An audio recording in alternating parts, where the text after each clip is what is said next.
नमस्ते। आज हम एक ऐसे मुद्दे पर गहराई से बात कर रहे हैं जो अक्सर घरों में तनाव का कारण बनता है। शादी में पैसों को लेकर जो झगड़े होते हैं। हाँ जी, बिल्कुल।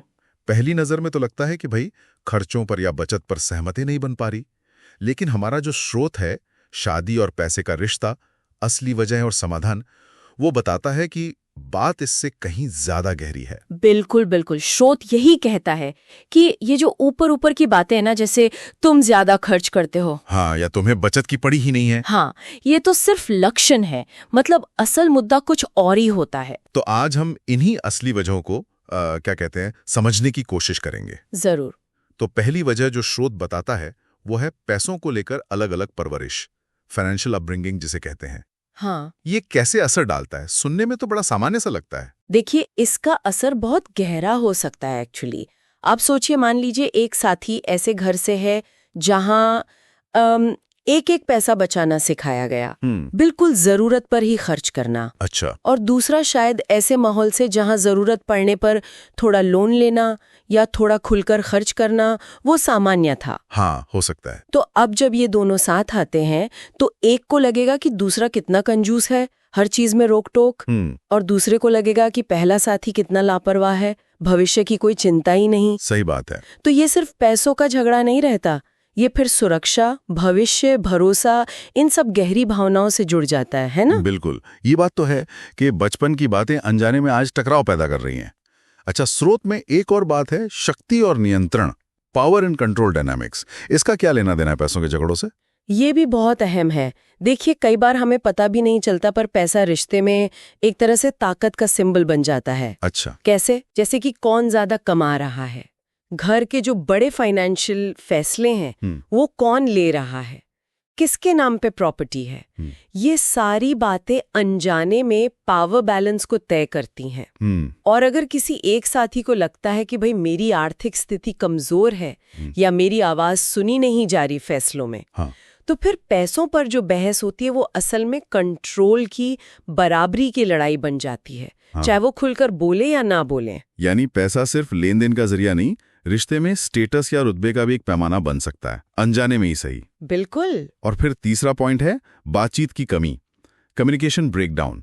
स्रोत इसके बारे में क्या कहता है? स्रोत तो इसे शायद सबसे बड़े कारणों में से एक मानता है। देखिए, होता क्या है कि कई जोड़े ना पैसों पर खुलकर बात करने से बचते हैं। हाँ, ये तो है, मुश्किल टॉपिक लगता है। हाँ, डर लगता है कि साथी जज करेगा या फिर बहस छिड़ जाएगी, तो वो चुप्पी साध लेते हैं। हाँ। और ये चुप्पी धीरे धीरे गलतफहमियां बढ़ाती हैं, फ्रस्ट्रेशन पैदा करती हैं। और फिर जब बात होती भी है तो अक्सर तब होती है जब पानी सर से ऊपर चला जाता है। हाँ, जब गुस्सा बहुत बढ़ जाता है। बिल्कुल। और तब लॉजिकल बातचीत तो होती नहीं, सिर्फ आरोप प्रत्यारोप होते हैं।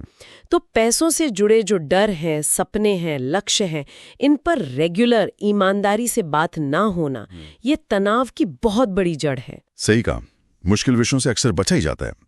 और चौथी बात, स्रोत बताता है लैंगिक भूमिकाएं और सामाजिक उम्मीदें, जेंडर रोल्स एंड एक्सपेक्टेशंस। आजकल के जमाने में भी ये कैसे मायने रखती हैं?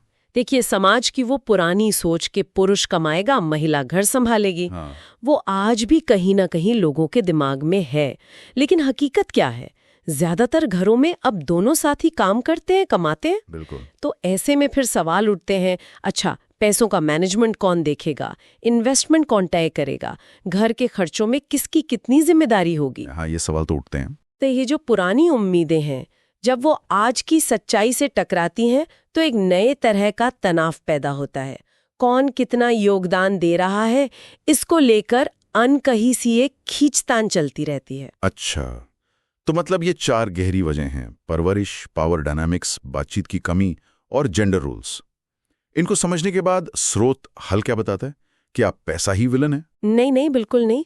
स्रोत साफ कहता है कि पैसा अपने आप में विलन नहीं है। असली मुद्दा है आपसी समझ की कमी, बातचीत की कमी और साझा लक्ष्यों का ना होना। पैसे के झगड़े असल में पैसे के बारे में उतने नहीं होते जितने लोगों के बीच के रिश्ते, उनकी उम्मीदें और उनके डर के बारे में होते हैं। अच्छा। और वो जो कहते हैं ना, फाइनेंशियल कंपैटिबिलिटी, असली तालमेल, वो सिर्फ बैंक बैलेंस मिलाने से नहीं आता। तो फिर कैसे आता है? वो आता है पैसों को लेकर एक दूसरे की सोच, वैल्यूज, भविष्य के सपनों को समझने से और उनका सम्मान करने से। ठीक है, ये तो हुई समझ की बात, लेकिन व्यवहारिक हल क्या है? क्योंकि सिर्फ समझने से तो काम नहीं चलेगा, बिल तो भरने पड़ते हैं। सही बात है। तो स्रोत दोनों तरह के समाधान बताता है, भावनात्मक भी और व्यवहारिक भी। ओके। भावनात्मक स्तर पर जैसे नियमित मनी डेट्स रखें, मतलब एक तय समय निकालें जब आप बिना किसी डर के, बिना जजमेंट के पैसों पर बात कर सकें। अच्छा आइडिया है। एक दूसरे की जो आर्थिक चिंताएं हैं, लक्ष्य हैं, उनको लेकर थोड़ी सहानुभूति दिखाएं। और व्यावहारिक स्तर पर जैसे मिलकर बजट बनाना, अपने फाइनेंशियल लक्ष्य तय करना, घर लेना है, रिटायरमेंट प्लानिंग करनी है, बच्चों की पढ़ाई है। हाँ, ये तो जरूरी है। स्रोत में वो 50-30-20 नियम का भी जिक्र है। अपनी आय का 50% जरूरतों पर, 30% इच्छाओं पर और 20% बचत या कर्ज चुकाने पर। ये एक अच्छा फ्रेमवर्क हो सकता है। हाँ, गाइडलाइन की तरह। बिल्कुल। और साथ ही पैसों से जुड़ी जो जिम्मेदारियां हैं, उनका स्पष्ट बंटवारा करना भी बहुत जरूरी है। कौन क्या संभालेगा? तो अगर संक्षेप में कहें तो रिश्ते में पैसों का तनाव कम करने के लिए एक टीम की तरह काम करने की जरूरत है। पैसा बस एक टूल है, गोल नहीं। एकदम सही कहा आपने। पैसा सिर्फ एक साधन है रिश्ते को चलाने का, उसे कंट्रोल करने वाला मालिक नहीं। और इसी सोच के साथ हम अपने सुनने वालों के लिए एक सवाल छोड़ना चाहेंगे।